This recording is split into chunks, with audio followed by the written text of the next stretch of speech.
அஸ்ஸலாமு அலைக்கும் வரஹ்மத்துல்லாஹி வபரகாத்துஹு. இந்த ஜும்மா நாட்களில் எல்லாருமே பல விஷயங்கள் கண்டு நம்ம துவா செய்வோம்.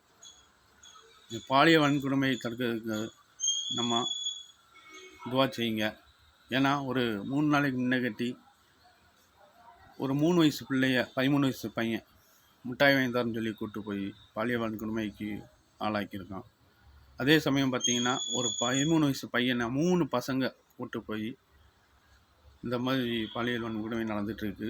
முடிஞ்ச அளவுக்கு ஃபோன்களை தவிர்க்குங்க. நம்ம அந்த ஃபோனில் வரக்கூடிய பல வீடியோகளை பார்த்துட்டு அவனோட ஒரு இச்சைகளில் அவன் என்ன செய்கிறான் ஏது செய்கிறான்னு கூட தெரியாத அளவுக்கு நடந்துகிட்ருக்கு. அது போக கஞ்சா போதையில் கூட செஞ்சிட்ருக்கான். முடிஞ்ச அளவுக்கு நம்ம பிள்ளைகள் நம்மளை ஒவ்வொரு நொடியும் ஒவ்வொரு நிமிஷமும் நம்ம பாதுகாத்துகிட்டே இருக்க வேண்டிய சூழ்நிலையில் இப்போ நாடு போய்கிட்டே இருக்குது. அல்லாஹ் பாதுகாக்கணும்.